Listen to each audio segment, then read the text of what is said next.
ओम सभी को सादर नमस्ते जी। मैं प्रशांत शर्मा आपके समक्ष किसी जिज्ञासु के प्रश्न का उत्तर देने का प्रयास करूंगा। किसी ने पूछा है कि मनुष्य को ही मोक्ष क्यों होता है और किसी को क्यों नहीं होता। तो इसका अर्थ सबसे पहले तो ये हुआ कि आप ये तो स्वीकार करते हैं कि मनुष्य का भी मोक्ष होता है। अगर आप ऐसा नहीं मानते कि मनुष्य का मोक्ष नहीं होता तो आप ऐसे कहते कि क्या मनुष्य का मोक्ष होता है। लेकिन आपका प्रश्न है क्या केवल मनुष्य का ही मोक्ष क्यों होता है, यानी कि मनुष्य का भी मोक्ष होता है, ये आपने स्वीकार किया।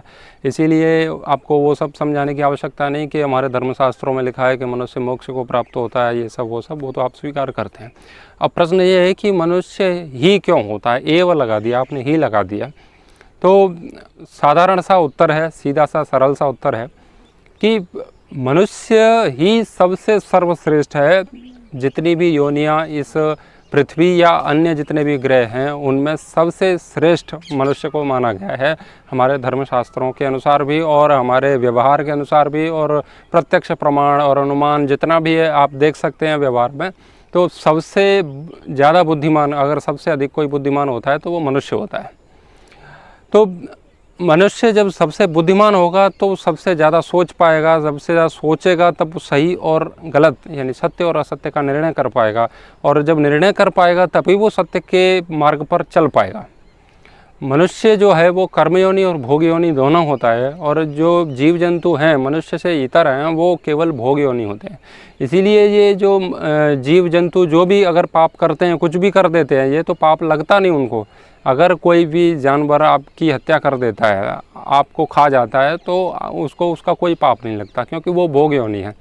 आप स्वतंत्र हैं, मनुष्य स्वतंत्र है कर्म करने में, इसीलिए हमको हर कर्म का पाप और पुण्य लगता है यदि हम उसको निष्कामता से नहीं करते तो मनुष्य सबसे श्रेष्ठ है, इसीलिए उसका मोक्ष होता है।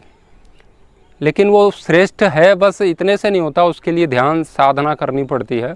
अब आपने देखा है किसी गधे को मेडिटेशन करते हुए, आपने किसी शेर को, जैसे आप मानते हैं तो शेर को भी आपने कभी वेद पढ़ते देखा है, दर्शन पढ़ते देखा है, रामायण महाभारत पढ़ते देखा है?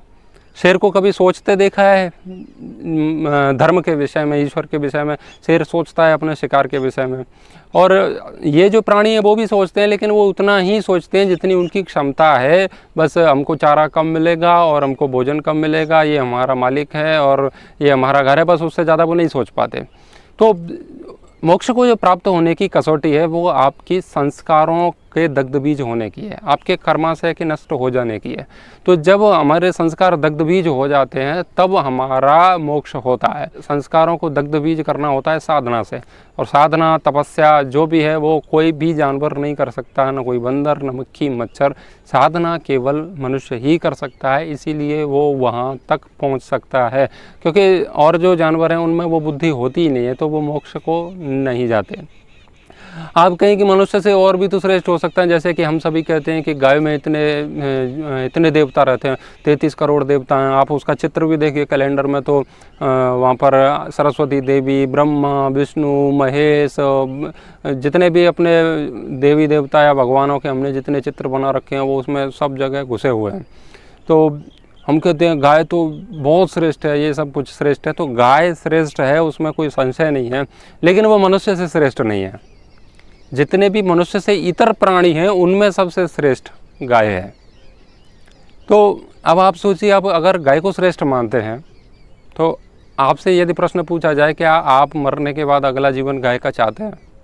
आप पुरुष हैं तो चाहते हैं कि सांड बने आप, या स्त्री हैं तो चाहते हैं गाय बने? यदि भी मरने के बाद आप स्त्री बनोगे, या पुरुष से स्त्री, पुरुष भी हो सकता है, पुरुष से स्त्री भी, वो भी एक बात है। तो आप गाय या सांड कुछ बनना चाहते हैं? नहीं बनना चाहते, क्योंकि हमको वास्तव ये आंतरिक होती है, आत्मा की मांग होती है। इसको हम समझते हैं यही सत्य है जो अंदर से आवाज़ आती है। हमको पता है हम मनुष्य को ही श्रेष्ठ मानते हैं, हम किसी अपने से ज़्यादा किसी को श्रेष्ठ मानते नहीं, क्योंकि है भी नहीं। तो जो श्रेष्ठ होगा उसी को मुक्ति होगी।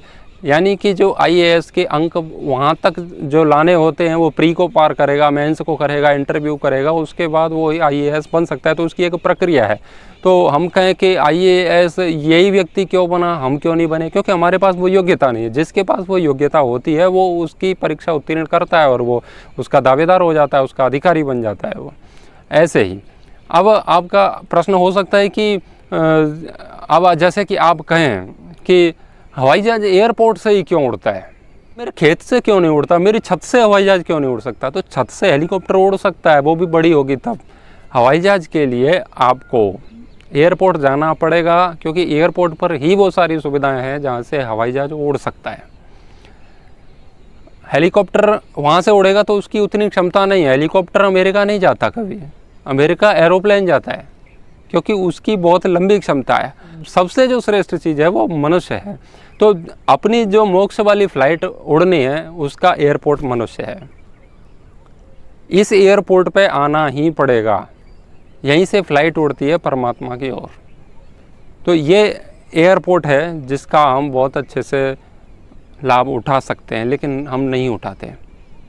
हम इधर उधर भटकने में इस बहुमूल्य समय को, 2 कौड़ी की चीज़ों के लिए हम अमूल्य समय और संपदा को खो देते हैं। तो आप इस बात को ऐसे समझिए कि आप जो मोक्ष की फ़्लाइट है उसका एयरपोर्ट ये है, और आपका विमान है या आपका एरोप्लेन है वो आपका ज्ञान, आपकी साधना, आपकी तपस्या है। और आपका जो उसका एरोप्लेन का किराया है वो आपके कर्मों की पॉलिसी है, उससे आप भरते हैं तब वहाँ तक पहुँचते हैं। तो वहीं से आप वहाँ जैसे उड़ सकते हैं वैसे ही आप मोक्ष को प्राप्त कर सकते हैं इस एयरपोर्ट से। समझ में आया होगा आपको? तो हर चीज़ की एक सीमाएं होती हैं, उसके लिए एक परीक्षा होती है, एक उत्तीर्ण होना पड़ता है, उसके लिए एक क्वालिफ़िकेशन होती है। हर किसी को हर चीज़ नहीं मिलती है। तो ये बात आपको समझ में आई? तो हमारे सारे मोक्ष क्या है, ये बात आपकी समझ में आई? अब समझिए कि मोक्ष क्या है। मोक्ष तो आनंद है, यानी कि दुखों की निवृत्ति है मुख्य रूप से। तो दुखों की निवृत्ति होने का मुख्य साधन जो वो है वो मनुष्य का शरीर है। मनुष्य के शरीर में रह कर के ही आप सारे दुखों से छूट सकते हैं। इसके अतिरिक्त जितने भी जीव जंतु हैं वहाँ पर दुखों का विलीन होने का कोई साधन ही नहीं है, वहाँ कोई विकल्प ही नहीं है। तो हम सारी समस्याओं का समाधान अगर कर सकते हैं तो मनुष्य शरीर में कर सकते हैं। लेकिन हम जब दुखी हो जाते हैं तो पता है व्यक्ति आत्महत्या करता है, वो क्यों करता है? वो इसीलिए करता है, वो इस शरीर से परेशान हो जाता है। वो सोचता है मर जाऊंगा तो दुखों की निवृत्ति हो जाएगी, लेकिन ऐसा नहीं होता। आत्महत्या करने वालों का क्या हाल होता है? अब थोड़ी सी कल्पना कीजिए, परमात्मा ने हमको इतना बड़ा शरीर दिया। परमात्मा से आप ना समझें तो आप समझिए कि आपके पिताजी ने आपको एक BMW कार दिला दी, बहुत अच्छी सी कार है। आपने उस पर एक्सीलेटर दबाया और वो भाग के जा रही, इतनी ज़ोर से आपने दबा दिया और आपसे उसका कंट्रोल नहीं हुआ, गाड़ी आपने तोड़ फोड़ के पूरी रख दी। यानी कि करोड़ों रुपए की गाड़ी आपने उसका सत्यानाश कर दिया। उसके बाद में आपके पिताजी आपको क्या पकड़ाएंगे? एक वैन पकड़ाएंगे, छोटी सी मारुति सुजुकी पकड़ा देंगे, क्योंकि उनको पता है तूने करोड़ों में आग लगा दी। यानी कि ये तेरे से कंट्रोल नहीं होती। सीधी सी बात यह है कि इसकी गति तुमसे कंट्रोल नहीं होती, यानी कि तुम अभी इसके योग्य नहीं हो। मेरी गलती थी कि आपको बिना परीक्षा के ये सब दे दिया। तो उसके बाद में आप उस पर आ जाएंगे और आप वो भी नहीं चला पाते तो आपको एक बाइक पकड़ा दी जाएगी। उसके बाद स्कूटी है, वो भी नहीं चलती है तो ज़्यादा साइकिल, और साइकिल भी नहीं चलेगी तो पैदल ही चलो फिर।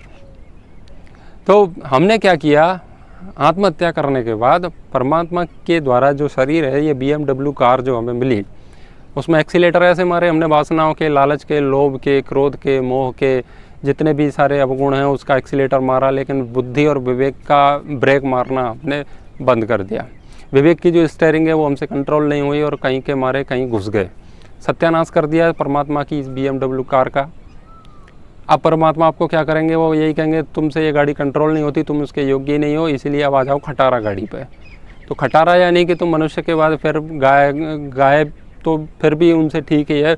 अब गधा, सुअर, पता नहीं क्या क्या बन सकते हैं, उसकी बहुत सारी संभावनाएं, इतने प्राणी हैं तो उसमें क्या बनोगे कह नहीं सकते।